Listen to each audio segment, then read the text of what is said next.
Hello and welcome to Cinema Eclectica, part of the Geek Show podcast network. We are the Geek Show's dedicated movies podcast. I'm Graham, and this week I've been joined by Sarah. Hello.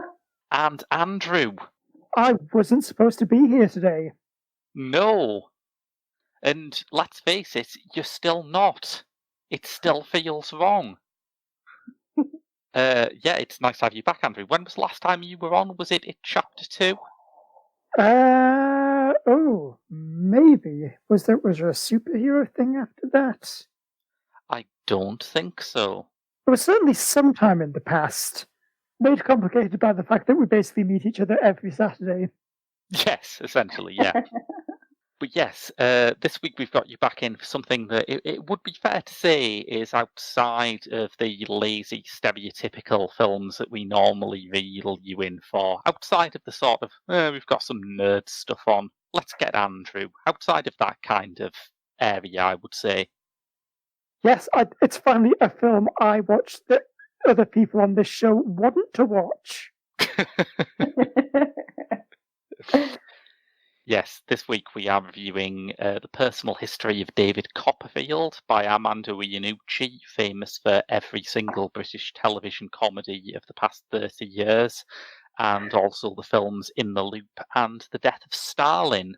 So I'm curious. I'm going to stop treating you like some weird exotic animal who only watches superhero movies after this, Andrew. I promise. But what was it? What was it that drew you into this? Well, thank you for the incredibly patronising question. I feel the problem here is because I'm not actually some strange cryptid who lives in the mountains until you the Claxton call of a superhero film. Yes. I like Armando Iannucci stuff.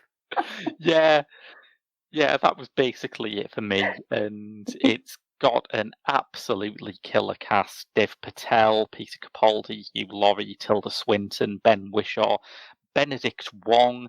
I feel like I managed to get Rob, who is very period drama skeptic, I managed to win Rob over to this just by saying Benedict Wong plays a drunken Yorkshire accountant. He does. He's so very drunk. Yes, and so very Yorkshire. So yeah, it had all that going for it. As a regular on Literary Loitering, as am I'm sure you're hugely familiar with Dickens. So what are your feelings towards Dickens? I've read a Dickens book. I've read half a Dickens book. We had to read one at school, but other than that, I'm not a massive fan. I don't mind the films of Scrooged, not Scrooged. It's way ahead of its time novella about Bill Murray running a television station. Yes, that's my favourite Christmas film, sorry. Yeah, I still can't believe he wrote the adaptation to that. And as for his Muppet-related work in his later career, I mean... No. So yes, okay, I'm glad. I feel like I am in the right company of... I read about half of Oliver Twist and just found it incredibly dense and quite tedious. Yes, yeah. For all that I've been posturing here, I am not a fan of Dickens either. I dislike his sentimentality, his make it up as you go along plotting, his tendency towards puncturing the realism by having characters called Mr. Squiddletits or something like that.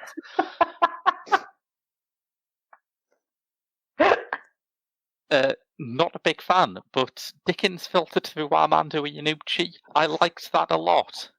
Yeah, because I feel like it was very much just taking the overarching plot of a Dickens book, like an avocado, scooping out the middle and filling it with delicious, I guess, cream. Like Armando Iannucci cream, sure. Yeah.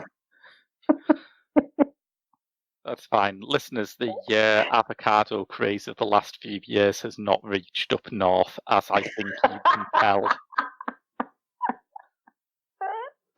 Most people still call it an avocado pear up here, I think you'll find. Yes.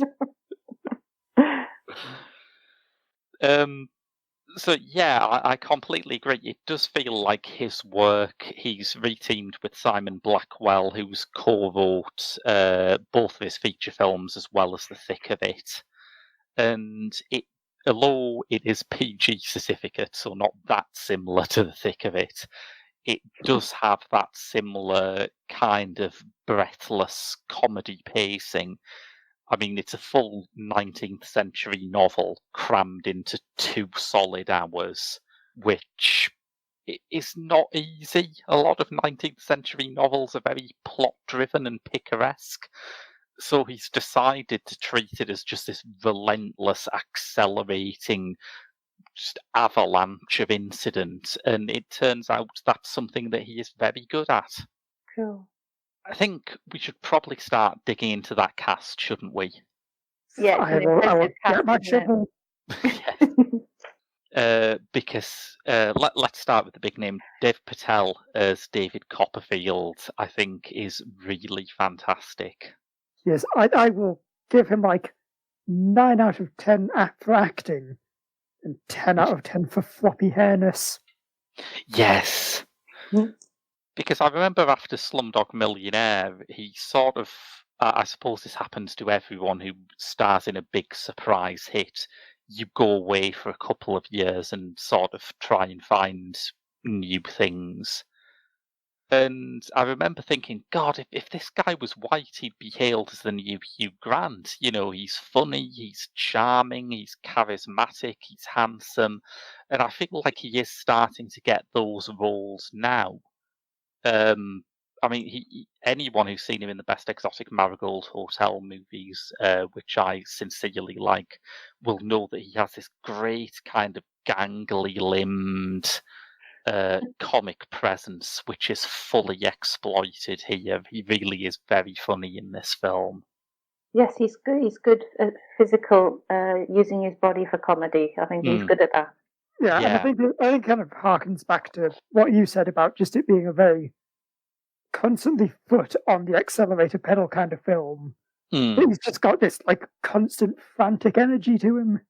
Yeah, completely. And it's something that I think benefits in that if I examined the plot more closely, there are a fair few big coincidences and unlikely twists of fate in here. But when it's moving this fast and it's pitched at this kind of level of reality, it doesn't matter. Is that from Dickens or is that from the scriptwriter? I mean, I haven't read David Copperfield, but from what I understand, a fair bit of it is Dickens. Like, as soon as David Copperfield escapes the bottle factory where he works as a kid, he runs into a very charming and very broke man called Mr. Micawber, played by Peter Capaldi, looking, it has to be said, more Doctor Who-ish than he did when he was Doctor Who. Yeah, but where were my fancy, like, multicoloured waist jackets in Doctor Who? I feel robbed that incarnation of the character did not constantly wear a top hat. Yes, absolutely. I feel like maybe they'd blown all of their hat budget on Matt Smith by that point. I like Fez. Fez is cool. Yes. So he runs into him, and there's a nice little vignette where he stays with the Micawbers until their debts become insurmountable, and the bailiffs come in, and he escapes and moves on somewhere else. And he keeps on running into Mr. Micawber in a way that is not realistic, but at the same time, it seems to say something about their respective positions in life. Micawber sort of becomes a symbol of what he could end up as if he didn't find some sort of stability, and he works very well on that level. Yeah, I guess it's kind of like macabre and I guess Steerforth as like the two extremes of what David Copperfield could end up as. Yeah, because when he meets Steerforth, who is this student at the school he goes to, played by Anarin Bernard, who I was not very familiar with, but is superb here. Yes, I feel like I've seen him in something. His face rang a bell. Andrew, you've literally got the Wikipedia article open. Why don't you just click on his name and find out? Probably been in Game of Thrones. Every British actor has by now. He was in Dunkirk.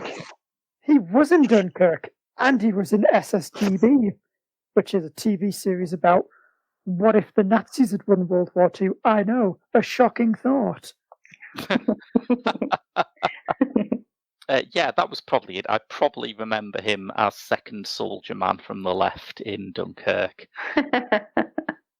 But he is this vicious snob who David Copperfield sort of befriends, partly because there is more to him than just being a snob, but also as in the hope that this guy might take him to some great social status. And what fascinated me is that when he meets Steerforth, he immediately starts telling him stories about his previous life with Micawber and some of the other people he met in this way that is designed to sort of mock them and promote David. And the whole film is really in that moment. It's a film about how storytelling can be used to shape an identity. I mean, there is this running gag that absolutely no one can remember what David Copperfield's name even is. And it doesn't really matter because he almost adopts a different personality with every person he stays with. Yeah, which I think says a lot about the fact that David Copperfield, he's not actually really the protagonist of this story. Like a lot of the major scenes, he's just kind of a bystander. Yeah. And it's more about him being like this audience surrogate, memorizing these stories that he can then pass on.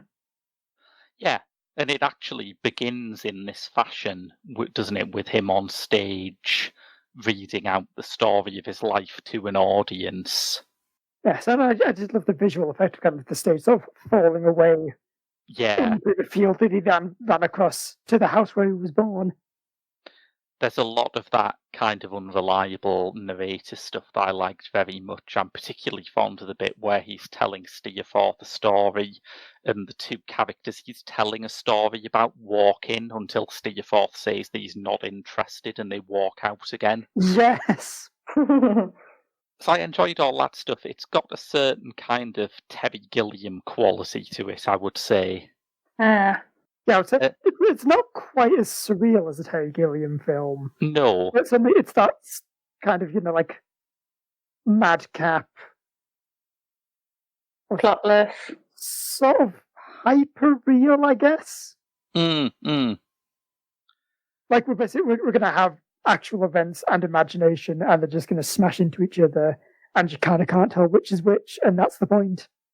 Yes. It reminded me, actually, that Gilliam, for a while in the 90s, was attached to an adaptation of Dickens's A Tale of Two Cities, and I could never understand what interested him in that, but watching this, I kind of feel like maybe I can see it. Yeah, I guess it's that idea of, like, it's larger-than-life characters that you can do something with, rather than making a faithful adaptation. Yeah. Because, again, Dickens is a bit dull. Yes. Well, we are basically torpedoing literary loitering with this podcast, aren't we? It's okay. I think any regular listener to Literary Loitering knows that we've never read a book. That's very true.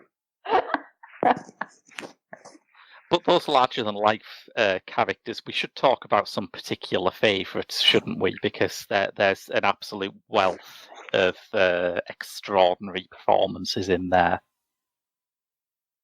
There really are. Shall I go first? If you wish, yeah. So I think definitely one of my favourites is Daisy May Cooper as Peggotty. Yeah. As just the kind of sort of overbearing aunt-esque nanny figure. Yes. A lot of it has some devastatingly good lines. Yeah. I think one of my favourites is at the start of the film, where Tilda Swinton playing Betsy Trotwood starts like Peggotty, what a ridiculous name. And she's yes. Peggotty, so what was your name again? Trotwood. I'm sorry, I thought you were Mrs. Potkettle Black. Yes. Yeah, she was fantastic. I was a big fan of the Murdstones, the two awful, abusive step-parents that the young David ends up with, who are played by Darren Boyd and Gwendolyn Christie. Can we start a petition to just get Gwendolyn Christie to do comedy all of the time? Especially the comedy, that kind of disapproving waxen scowl. Yes. But she does that so well. I mean, have you seen In Fabric, the Peter Strickland film? I have not. Is she in that? Yeah, she plays a haughty art tutor. Well, now I have to see it. I know.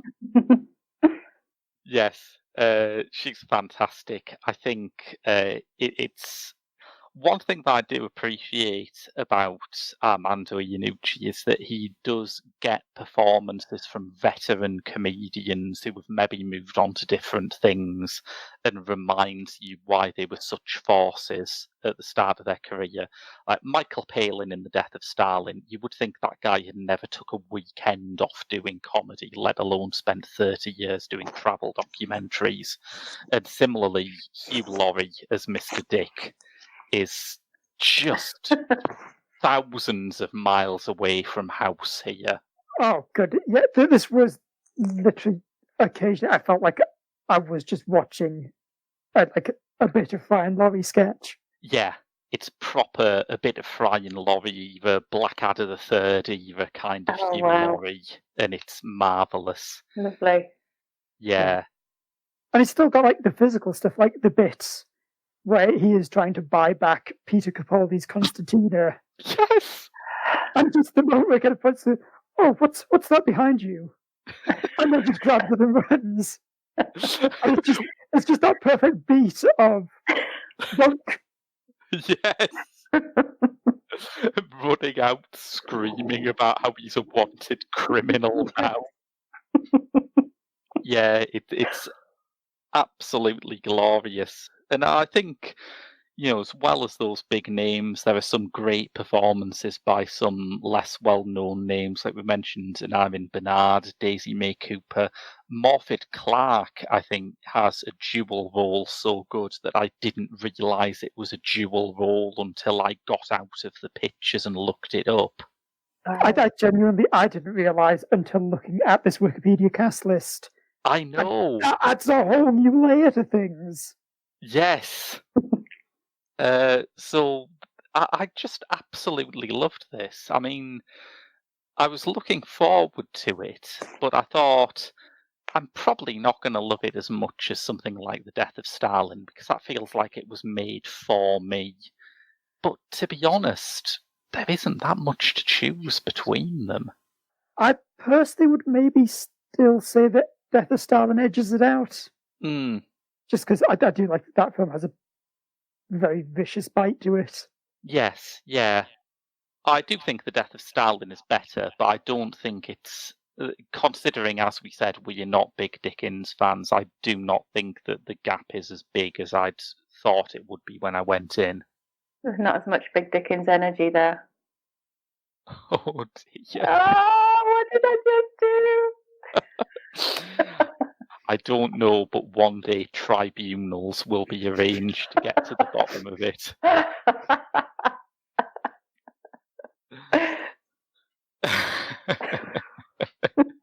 So yes, Normally at this point we do a recommendation of something to watch alongside it, but I'm guessing that with you The being a death of last-minute Stalin. draft, Andrew does not have anything for this.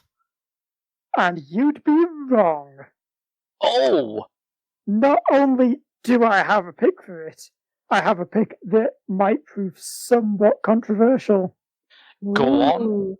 It's a period drama with a very sort of modern sensibility towards pacing. Yeah. And do you know what that reminds me of? A film that I think a lot of people don't like, but I think is underrated. Ooh. Sofia Coppola's Marie Antoinette. Ah, right. Now, I watched this when it came out and bounced pretty hard off it, but I have enough friends who absolutely adore it to make me think maybe I missed something.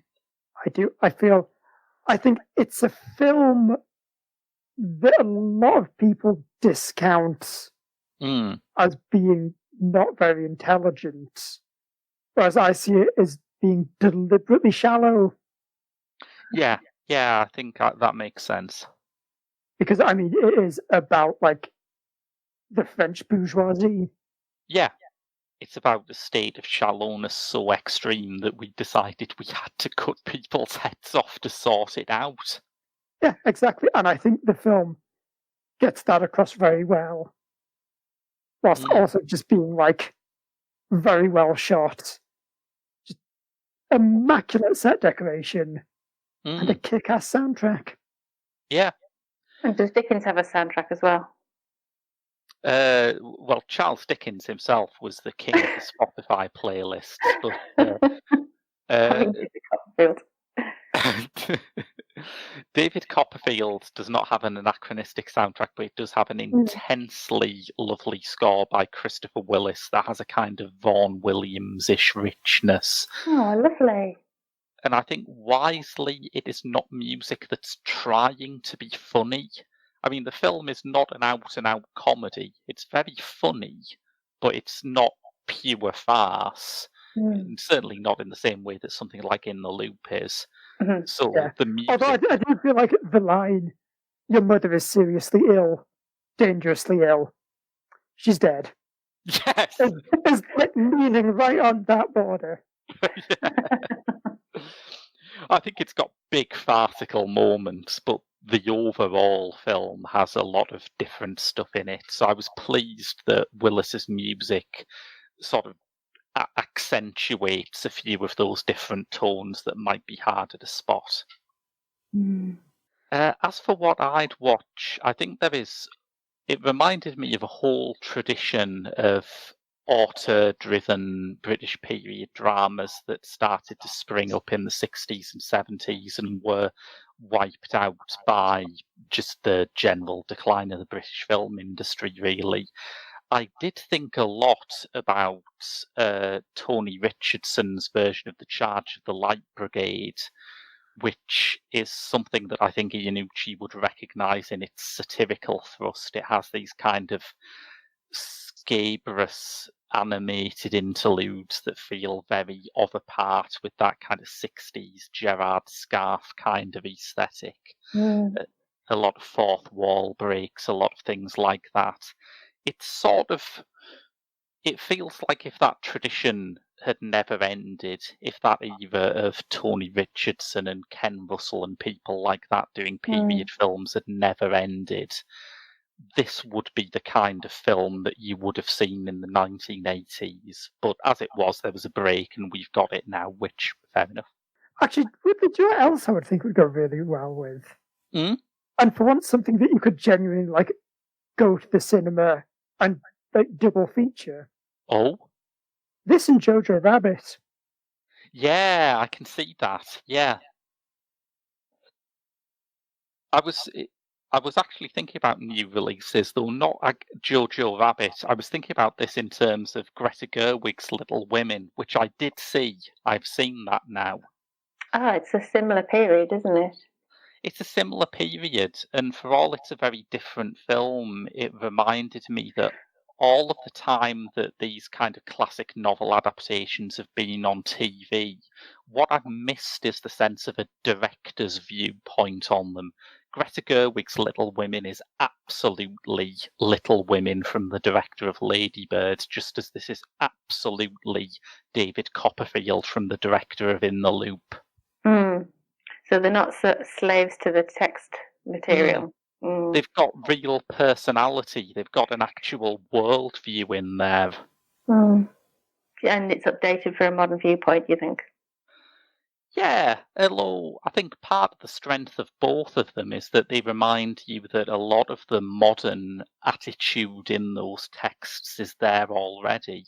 I mean, the big sort of play at modernity here is the colourblind casting, which I was thrilled is done with like an absolutely brash disregard for reality. Bernard's mother, and Bernard is white, and he's not just white, he's like young English character actor white, Cumberbatch white, the whitest of whites. The Daz Doorstep challenge of world acting talent. And his mother is played by Nikki Amuka Bird, who is black and, not even like mixed race. She's very dark skinned, and the film just gets around this by ignoring it totally, which I think is really thrilling. It's like it's framed as a theatre piece by an unreliable narrator. If you're concerned about this being unrealistic, I have terrible news for you about Jason Isaacs' Yorkshire accent in The Death of Stalin.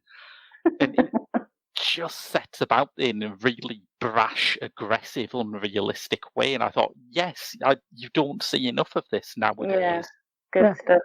Well, and I especially love it because it again reinforces this idea that what we are seeing on the screen is not necessarily the events how they actually happened. It's very much filtered through David Copperfield's own personal biases. Yeah. Oh man, I've just got a text in saying that a minor character actor from an ITV detective series thought it was bad, so we can't like it now. Sorry, it was terrible. My mistake. It's bad.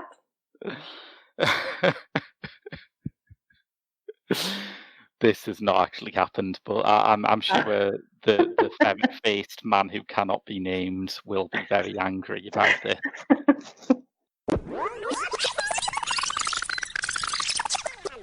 So if you're enjoying what you're listening to, you can donate to our Patreon at www.patreon.com/The Geek Show and help us keep making these podcasts.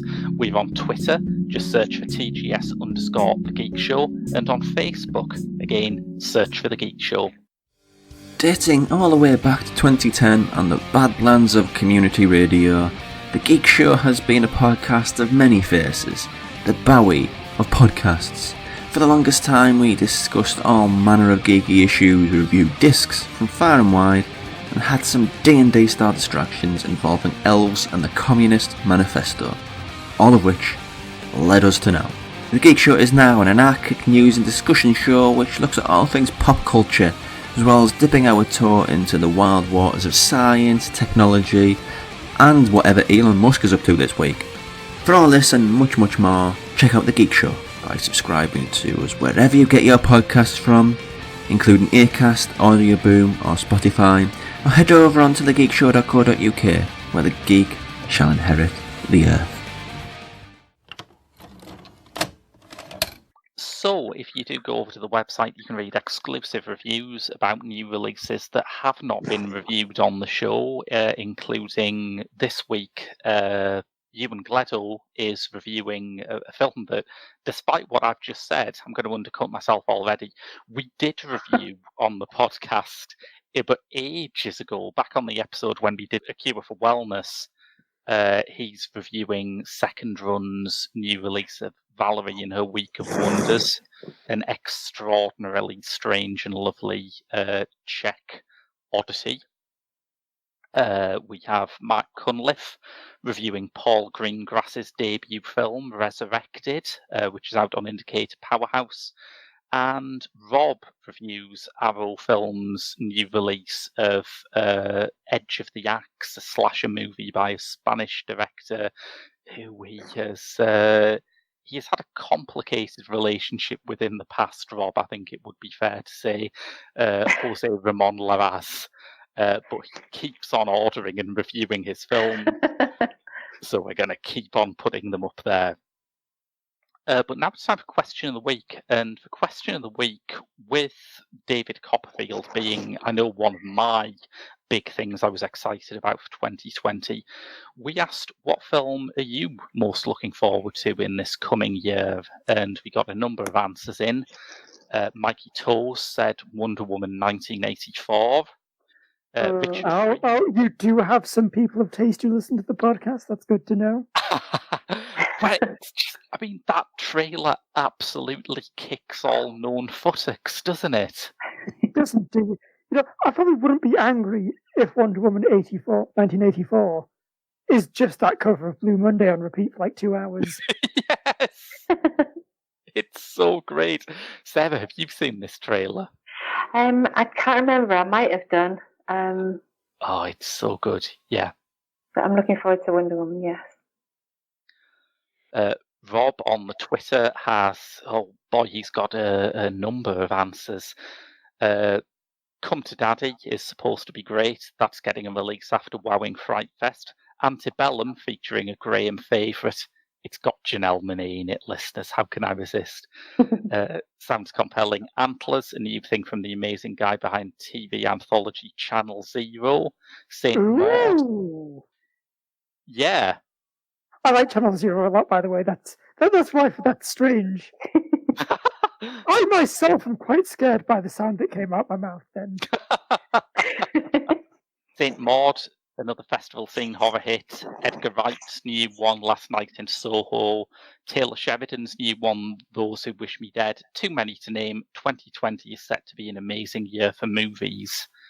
That Antlers answer is also echoed by Richard Freeman on Facebook. Mark Lawrence says The French Dispatch. I mean, yes, although we're all disappointed that report of it being 5 hours long turned out to be false. A few longer answers. Hester Wells says, this question has caused me to realise that the Miss Fisher trailer is out. I haven't watched it yet, therefore cannot answer your question. And Alstora says, Top Gun Maverick. I wish I was saying this purely as a bit, purely to force you to mention the movie. I don't think I am, though. I think I'm genuinely looking forward to it.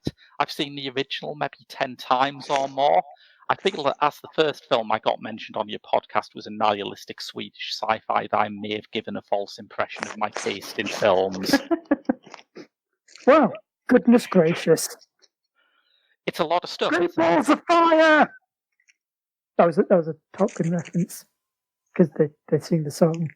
Oh, do they? I've never seen all of Top Gun. I mean, I saw it back in, whenever. It was, I just have a very little memory of it. It didn't really strike with me. No. And that, listeners, is why you should always know your audience before you make a joke.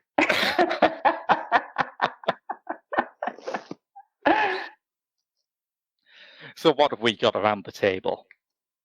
Well, I can second. I totally agree with Wonder Woman. Looking forward to that. Yeah.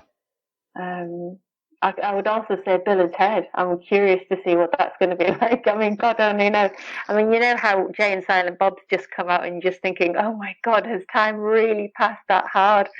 Yeah. But I mean, and maybe the similar can be said for Bill and Ted. However, given the people involved, I have higher hopes for it, I think. Given that Keanu Reeves doesn't age, that's a correct sign. Yeah. Yeah. And also, I've got I'm really looking forward to Death on the Nile as an Agatha Christie fan. I'm looking forward to the new version of that. The other version was by P.C. Ustinov in the, I want to say early 80s. And everybody was in that, including Betty Davis, thank you very much. Ooh. I know. And it was a really good production. And it was on at Christmas if you caught it. But yes, the new version looks interesting. Warren Crosby on our Facebook page said Bill and Ted Face the Music. I should have read that out. So yes, thank you for reminding me of that. Yeah, I will third Wonder Woman 1984. Mm-hmm. And then also in the superhero vein, I guess 80% looking forward to it, 20% I just can't believe it's actually happening. The fact that New Mutants is coming out after like 1,000 years of being trapped in development hell. So I'm just excited for it to physically exist. Then we've also got Tenet. I'm quite interested in it. It's Christopher Nolan. Mm-hmm. It's Christopher Nolan not doing a boring war movie, so it should be good. And so obviously we can't have Top Gun Maverick be the most lowbrow answer on the show. So I will say a movie that I think is supposed to be coming out this year, but maybe might not, but I really hope does. Godzilla vs. Kong. Oh, yeah. Well, far be it from me to forcibly drag the podcast up market, but the director Leos Carax is coming back this year, I think 8 years after Holy Motors. Holy Motors, that was it. I was about to, as a bit, say, yeah, but Graham, how many giant apes fighting giant lizards does this one have? Probably a lot. Yeah, maybe. Yeah. I mean, the log line is spectacular enough. It is a sung-through musical with no spoken dialogue whatsoever about a stand-up comedian trying to raise his superpowered 2-year-old daughter, starring Adam Driver and Marion Cotillard, with an original score by the band Sparks. Good grief. Wait. How do you unpack that sentence? Holy Is mother. Marion Cotillard playing the 2-year-old daughter? I mean, you can't put anything past him. God, he's a crafty one, is the thing. So yes, that I'm massively excited about. I am, of course, greatly looking forward to Parasite, which we will be doing on the show in a couple of weeks, so I can finally start reading articles about it once I've seen it. Oh, has it not come out in this country? Not yet. Oh, great. I thought I missed it. No. It comes out, I think, first weekend of February. Nice. I will. That's next weekend. It is. This weekend coming. Oh, probably second weekend in February then, because we've got a show before that. But yeah, very soon anyway. So I'm hugely looking forward to that. And in the words of Richard Nixon in The Simpsons, I'd also like to express my fondness for that particular Wonder Woman sequel.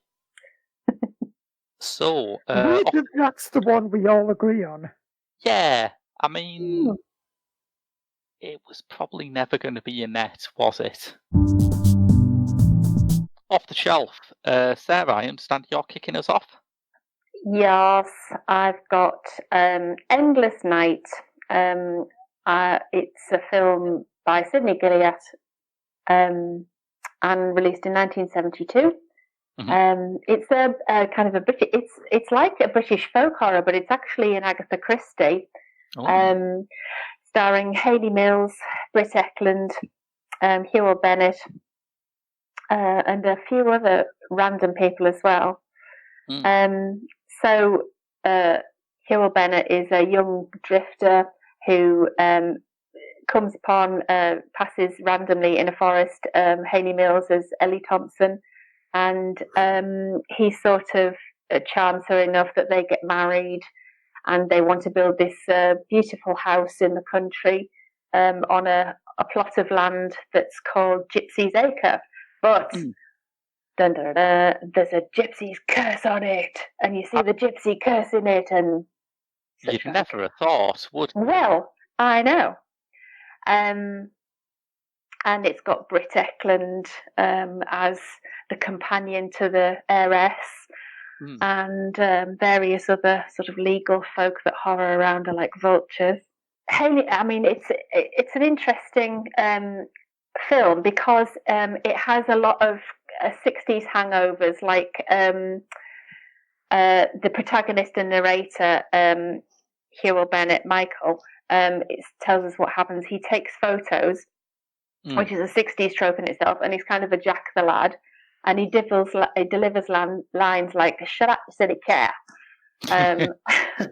And you've also got Hayley Mills looking like the Neighbours era Kylie, and making some poor tanning choices. And Hewell Bennett himself in a series of chunky woolies looking like he's off a knitting pattern. What is it with murder mysteries and woolly jumpers? I don't know. It's the same thing in Fates. There's a Venn diagram going on there. Yeah. Lois Maxwell pops up there as well, who is Moneypenny in the original Bond. Oh, of course, yes. And Peter Bowles as well just randomly appears in it, kind of out of place because I'm used to seeing him in sitcoms, but he used to do film as well, I guess. He looks like Gomez from the original Addams Family. Nice. And the most random actor in this is probably Windsor Davis, who I think is a local guy. The first shot of the film is really brilliant and really captures the folk horror psychological nature of Christie's later works. I think she saw something in the air about more psychological dramas, and she adapted her later novels to bring out that feeling. And this is no different from that. It's got an amazing first shot that anybody who likes 1970s folk horror will be ecstatic about, and is later to feature on Sapphire and Steel. If you remember that, I certainly do. It still freaks me out. So there's a guy, I think the most let me just check his name. I think it's Per Oscarsson, plays a character called the architect guy, whose name is Santonix, who sounds like, that sounds like a potion for the elderly crossed with some sort of Asterix character. Yes. So he's offering to build them this amazing house. And the house, even now, it's amazing.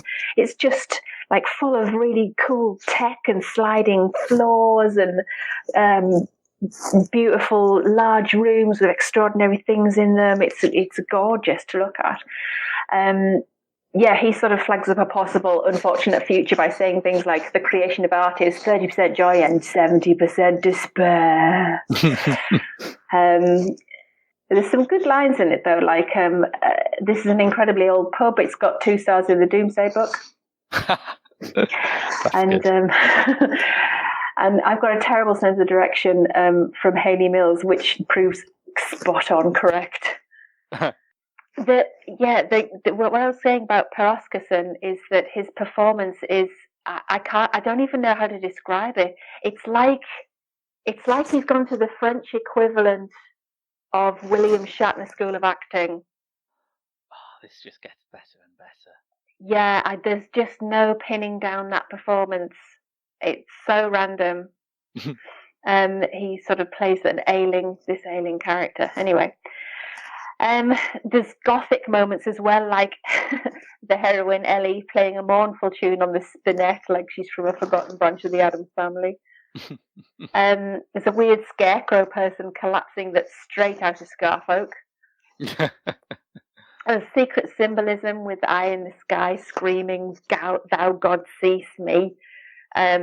There's links with Blake, who gives us the title because some are born to endless nights, and his extraordinary paintings that are supernatural. There's lots of really interesting elements to the film. Plus, it's much more true to the original source material than if anybody's seen a later version. The original version doesn't have a detective in it like Poirot or Marple, but one of the later adaptations with I forgot her name. Oh, Julia Mackenzie. She's been drafted in as Marple. She's been brought in by a writer to sort of, be a recognisable character that people will watch it for. But really, she's not necessary. It's the police aren't really involved. It's more like we witness the events, and because Michael narrates the thing, you get a sense that he's the real protagonist, and he's sort of steering this ship, and a detective with too much personality isn't really required. The whole thing is like the dark side of Roman Holiday, or like Cinderella in reverse. So it's a fairy tale, but then it obviously gets much darker. There's some unusual editing which adds to the unsettling nature of it.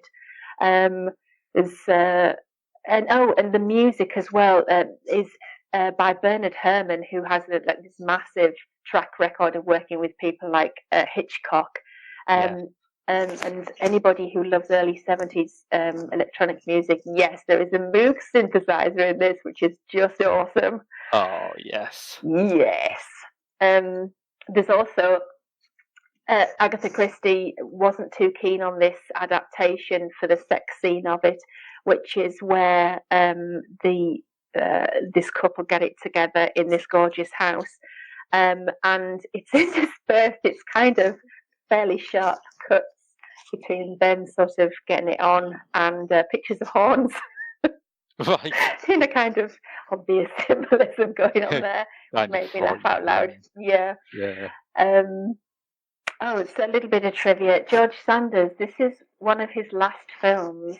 He's a hugely rated old actor from the I think 30s, as far back as the 30s, certainly the 40s and 50s, and he's this distinguished older actor who probably would make a good colonel or something like that.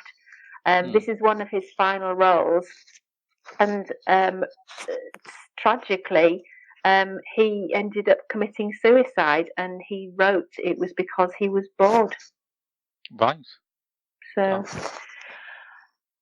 So yes, it's a really great, dark, psychological, spooky, creepy, gothic, almost horror, but not really. It's more of a thriller, I suppose, from Agatha Christie. That's Endless Night from Indicator Powerhouse, which is now available on Blu-ray. Well, I've got something that's also out today on Blu-ray. It's filmed from Arrow Video, and it's called simply Harpoon. And this is kind of interesting because this is technically what people who were old enough to relate to us would have referred to as a straight DVD film. It has had no theatrical release. It's a new film from last year, but it has not been released in UK cinemas. And it made me wonder, in the age of Netflix, does that even mean anything anymore? That's a good question. That's certainly lost currency.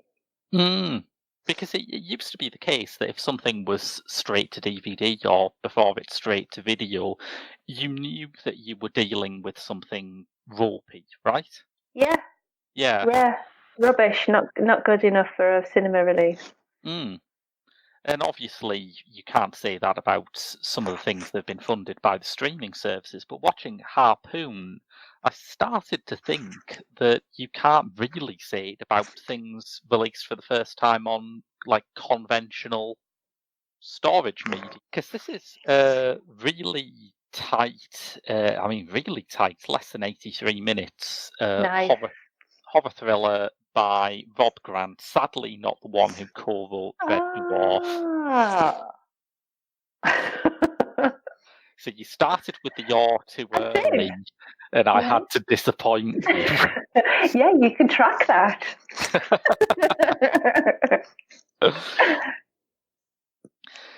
And it releases its most unusual characteristic fairly early on, which is that it has this very, very deadpan novelistic voiceover by a character who is not part of the action. It's voiced by Brett Gelman, a regular on. He got to start on like Adult Swim, that kind of circuit. Oh yeah. He's latterly been in Fleabag. He was the title character's sister's American husband in that. Most importantly for me, he was in Twin Peaks: The Return for like about 2 minutes, which, it's only 2 minutes, but it's the sort of thing that I would put on my headstone. Wow. So he gives this voiceover talking about the three main characters, Jonah, Richard, and Sasha, and how they are in this toxic friendship where they knew each other when they were students. They now have absolutely nothing in common with each other. They've become increasingly isolated and unpleasant in their behaviour, but they can't quite seem to lose this habit of socialising and going on holiday together. And this is the sort of thing that would normally result in a quite delicate dissection of people drifting slowly apart, a very character-led film with some subtle acting performances. Here, after Gelman has set the film up, the friends' increasing estrangement is signalled when Richard bursts into Jonah's house and, wrongly under the impression that Jonah has slept with his girlfriend, just begins beating and beating and beating him around the face. With a harpoon. Not with a harpoon, although... I mean, it's concise. It gets to the point.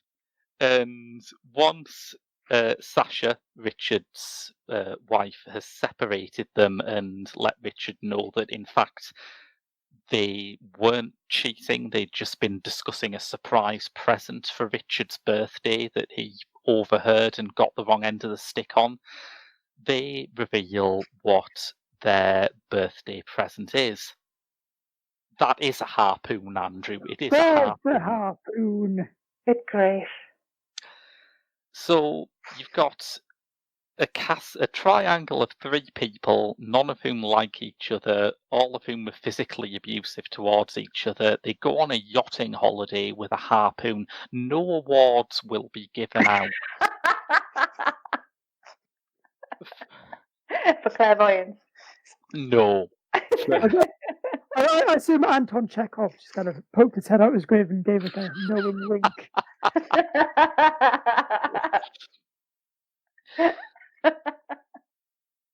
The first big sort of pleasant surprise I got is that it actually brings that situation fully to the boil by about 20 minutes in. And you're watching it and you're thinking, oh, they've dispensed with that early, but also that was everything that was being set up. Where on earth is it going to go from there? And it goes pretty heavily crazy. Among many other things, we get the stories of Edgar Allan Poe used as an explicit intertext. We get COD silent movie interstitial footage. We get Brett Gelman's anonymous narrator suddenly inexplicably revealing himself to have a sort of extraordinary treasure trove of old knowledge of old sailor superstitions that could even match that boasted by old sea captain Willem Dafoe in The Lighthouse. And the whole thing just keeps getting madder and madder. There is some astonishingly nasty violence in it. I mean, the harpoon is bad enough, but the after effects of getting a harpoon in you when you're out at sea and there are no supplies and all the water's salt water and the wound is getting infected, make the actual harpoon wound look like a walk in the park. It is full on, it is fast, it is bracingly nasty, both in its level of violence and in its characterization. It reminded me pleasingly of those kind of late 90s comedies when suddenly everyone decided that misanthropy was in, like, Todd Solondz and Neil LaBute's films. Oh, yeah. I'm not entirely sure how well that tendency is dated. It's been a long time since I saw those films, but I have to say, as a representative from a style of indie cinema that I had assumed was extinct by now, I was very excited to see this. It's not quite like any other horror film that's around at the moment. I suppose maybe the nearest thing would be something like Ready or Not, which is also quite a bracingly nasty black comedy, but Ready or Not definitely feels a bit larkier than this. I cannot recognise much of myself in the characters in Ready or Not, which is part of why it's so much fun watching them mangle each other. But I think even though the characters in Harpoon are very extreme and show their distrust towards each other in very extreme ways, there is a part of you that will be thinking, I have had those friendships that just linger too long, that last beyond any sort of utility you can get from them. And there is a core of relatability that makes the nasty stuff land better. In terms of why it's gone straight to Blu-ray, my only possible answer is that the cast are not famous enough. I mean, Gelman is by some distance the biggest name in it, but the other three characters are absolutely superbly played. Christopher Gray as Richard is enjoying being the sort of Dickie Greenleaf, as written by Bret Easton Ellis, yuppie monster of your nightmares. Emily Tyrer, who plays Sasha, is clearly enjoying getting to be as loud and vicious and mean-spirited as all the male characters in it, which I found quite refreshing. And Munro Chambers as Jonah, I think, gives a really striking performance. He both evokes pathos and is pathetic, which is... those things should be closer in tone than they are, but it's actually quite hard to get that point where you follow him and you want to sympathise with him, but you're also aware that this guy is an abject loser who would probably have ditched these friends long ago if he had anything going for him as a person. So yeah, it won't be on everyone's wavelength, but I thought it was a mean-spirited delight. And one of the other ways it differentiates itself from the old school straight to DVD features is that it has absolutely fantastic extra pictures, including a half-hour making-of featurette, some deleted scenes and B-rolls, an interview with writer and director Rob Grant from Fright Fest, and as well as a commentary between Rob Grant and the two producers, there is also something called Director's Psychedelic Audio Commentary. Nice. I too was very curious. What this means fabulously is at the start of his solo commentary track, he admits that he's just taken some psilocybin mushrooms. Good grief. And just sort of talks the rest of the film out as he slowly gets more and more stoned. And it's quite weird because you think it's going to be like incredibly funny, and I think the main effect it has is that he is more vulnerable and unguarded about sort of tough times he had trying to get films made and things that he wasn't sure about, things that he was uncertain whether they'd work or not. It really makes him surprisingly vulnerable, and by the end of it you think, yeah, maybe every director's commentary should do this. Maybe the next maybe the next Christopher Nolan film would be livened up significantly by him on shrooms for the whole commentary. So that's Harpoon, which is out on Arrow Video this week. That sounds really cool, and I would quite like to borrow it. I will bring it in. I don't want to watch it. I think, like I say, it's not going to be everyone's thing. I think I've got an idea of why it might have just gone straight to video. Yes. Because it's a video nasty. So yes, coming out next week, we've got such a stacked week for releases. It's no wonder stuff like Harpoon's going straight to home release when cinemas are packed with stuff like this. But probably the biggest release, I would say, is Marielle Heller's follow-up to, I know, one of our favourite films of last year, Sarah. Can You Ever Forgive Me? She's coming back with Tom Hanks and Matthew Rhys in A Beautiful Day in the Neighborhood. Yeah, cute. Which looks like it's going to be like face-shreddingly heavy, nice core. Yes, lovely. Oh, nice, feel-good movie. That's the Mr. Rogers one. Yeah. And I know the theme tune to that now, having never seen the programme, just seen the trailers. Yes, yeah. It's a US thing only, isn't it? Yeah, I'd like heard of it from American friends, but like I would say 99% of people in the country, I've never seen Mr. Rogers' Neighborhood.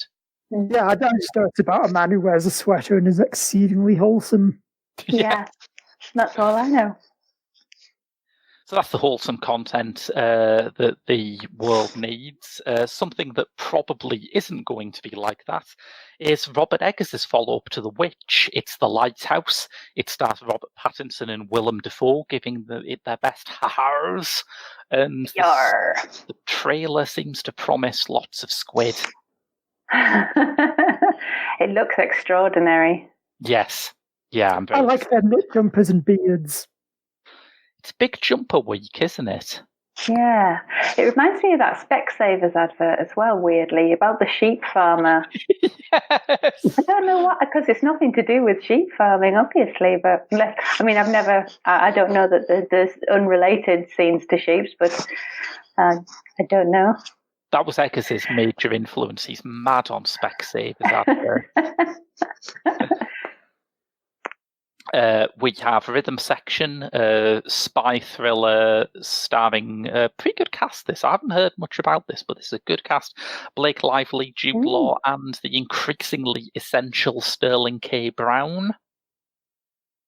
Oh, good for him for having like a bit of a renaissance. Yeah.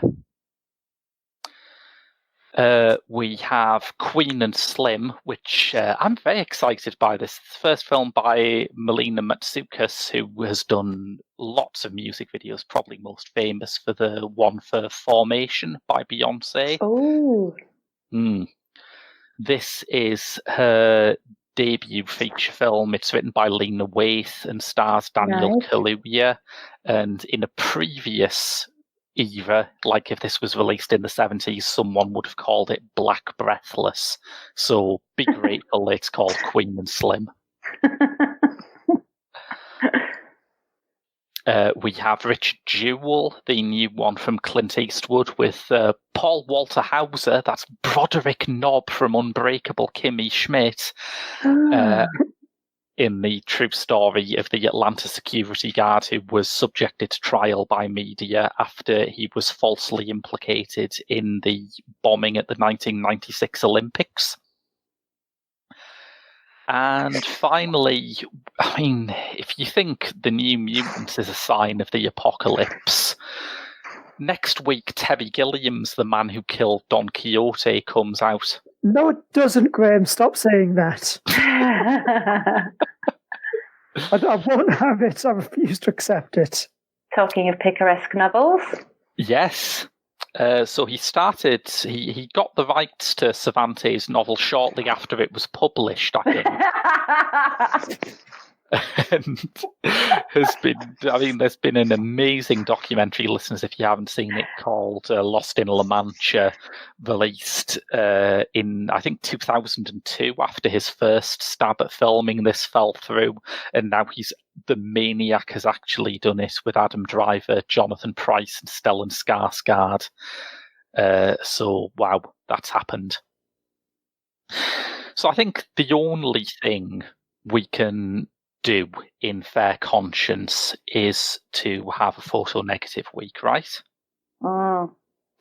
Photo negative week, for people who are unaware of this, is where we invert the normal order of the show.